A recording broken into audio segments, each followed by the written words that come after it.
Hi, I'm Misbehaved. If you're new to my channel, I'm a teacher in a self-contained classroom for students with emotional behavioral disorders. I created this channel for people who work with and love this special population.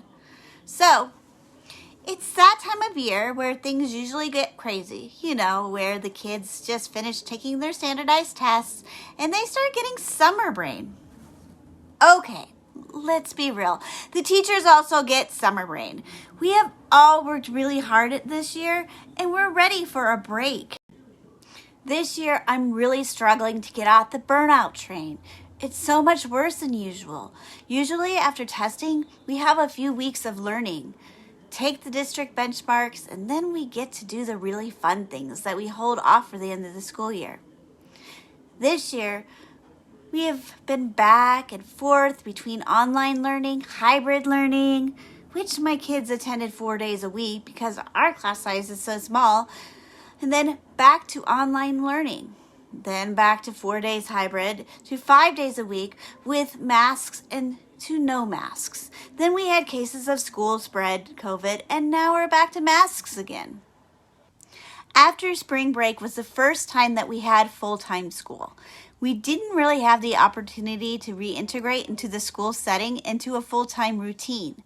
After that, we went straight into standardized testing. We were really pushed by our governor to open up schools so that the kids could get back to learning and for their social emotional health. I'm not sure how effective this was with all the testing. We also noticed that with the kids not having traditional full-time learning with a full-size class, that the kids are struggling with code switching. They seem to have forgotten the difference between school-appropriate behaviors and home-appropriate behaviors. So I have not had to deal with this so much in my classroom because after the second time we went back online, all but one of my students have decided to stay home for the remainder of the school year.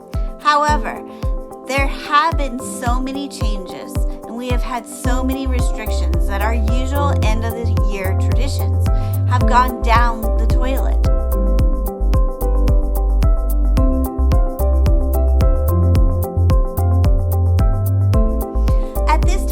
My classroom usually spends time working with a speech therapist and the counselor on learning to be good sports, team players, and all the important rules of kickball.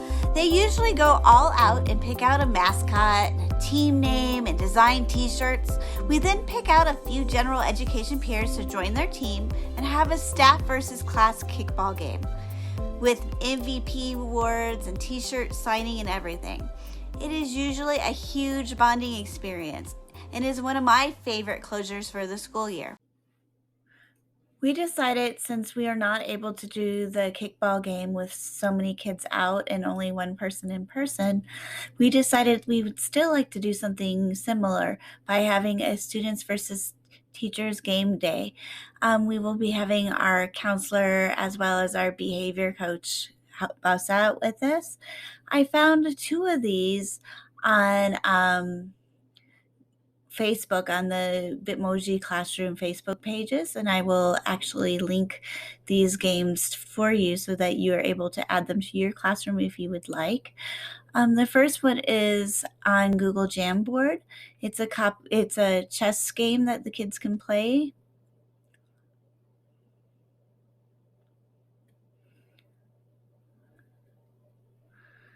And it's pretty cool if you know how to play chess. You're able to move the different pieces.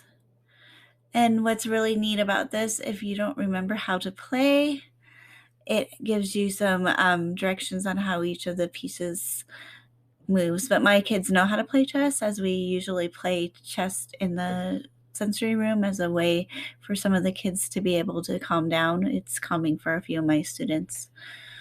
Another thing we have in this game day is Tic Tac Toe, and it's Among Us, which is pretty popular among our kids.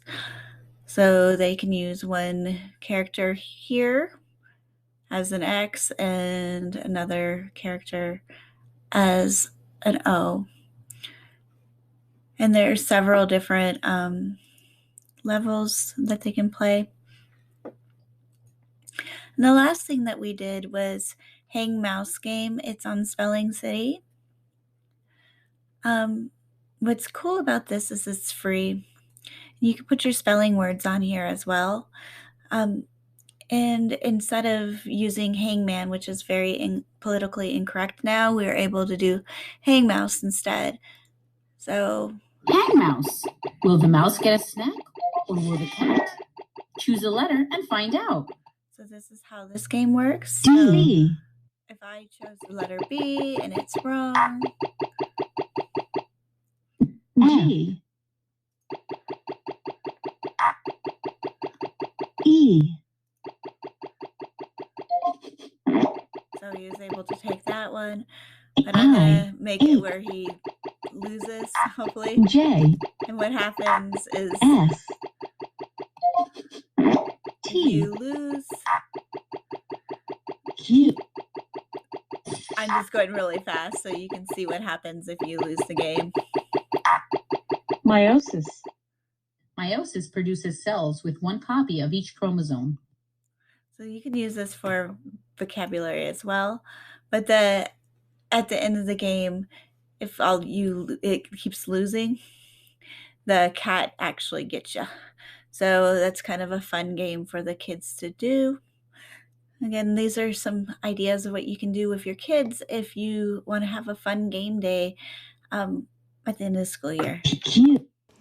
Another tradition that my class has in the last quarter of the school year is our Friday picnics and hikes to the nature center.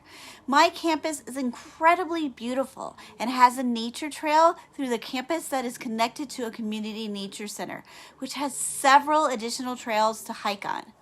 Usually by the fourth quarter, the extreme behaviors in my classroom are to the minimum. So the students who do not earn a referral for inappropriate behaviors during the week get to have a picnic and hike on Fridays. We have found that our kids hold a special connection to nature, and this serves as a huge incentive for our students to be on their best behavior. They enjoy being free to climb, jump, and explore. This is the time for them to be kids and experience outside time, which doesn't happen a lot in today's society. Because all but one of my students is learning at home, we're not doing this year.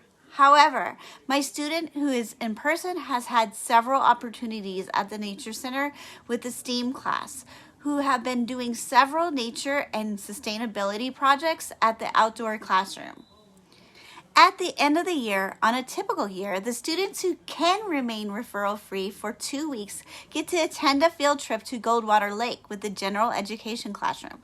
This is another fantastic time for them to enjoy nature, hiking on trails, climbing trees, and catching crawdads. It's so fun watching the kids develop their own traps and fishing poles out of sticks and fishing line that they find. It is probably my favorite time of year. However, because of the recent cases of COVID in our school, we're not able to take this field trip this year. So this has been a very strange year, and my kids are really struggling with gratitude.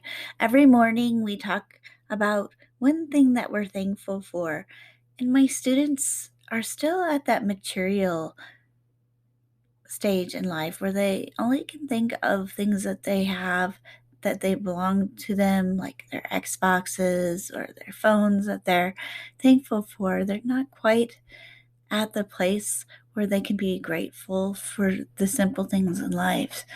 And because we aren't able to go on to our field trip to the lake, I thought it would be fun to have a scavenger hunt.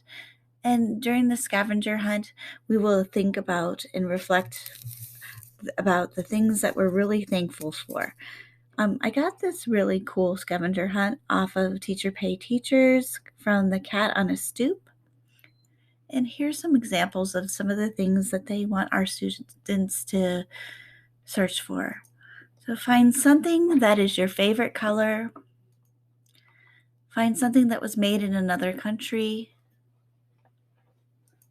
Find something that tastes amazing.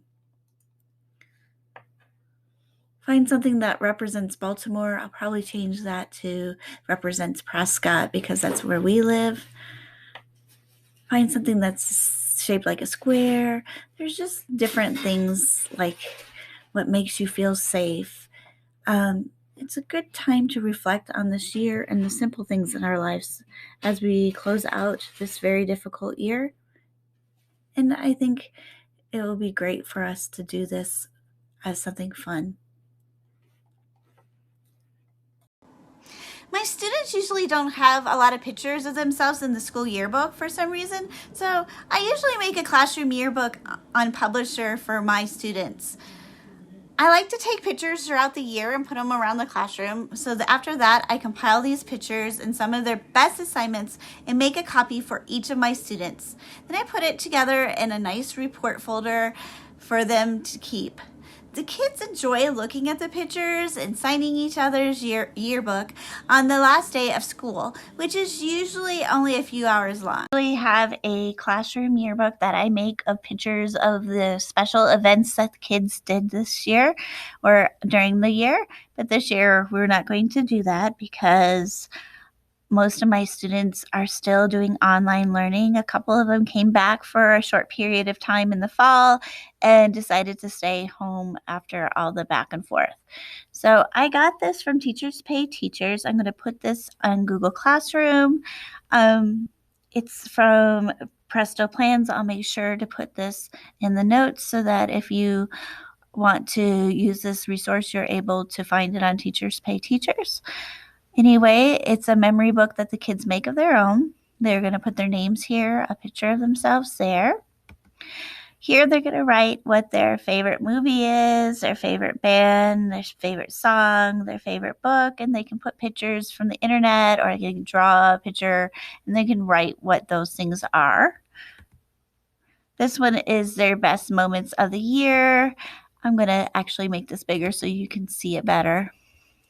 So the best moments of the year, they're going to write about their most memorable moments, their funniest moments. And again, they can put pictures or symbols or draw the pictures. And then here are people that they made personal connections with this year. So they can write two people who they had a really good personal relationship with this year. Add text here where about the memories that they had about this person or these people and how they helped them and stuff. And again, they'll put their pictures here. And the last picture is how they've changed. They can put a picture of them at the beginning of the year and at the end of the year and write about a story about how they were or how they've changed from the beginning of the year and how they are now and how they've changed because of the COVID pandemic. I am hoping that they'll keep these for the future because, this year is going to be a historical year and people in the future will probably be really, really curious about it. And this will help them out to explain how crazy this year has been. Well, this has been a crazy year. I'm going to strive for the most normalcy that I can get. Even if some traditions will be put on hold for the year, I know that I've taught my students to be resilient and flexible. As the Who famously said, the kids are all right.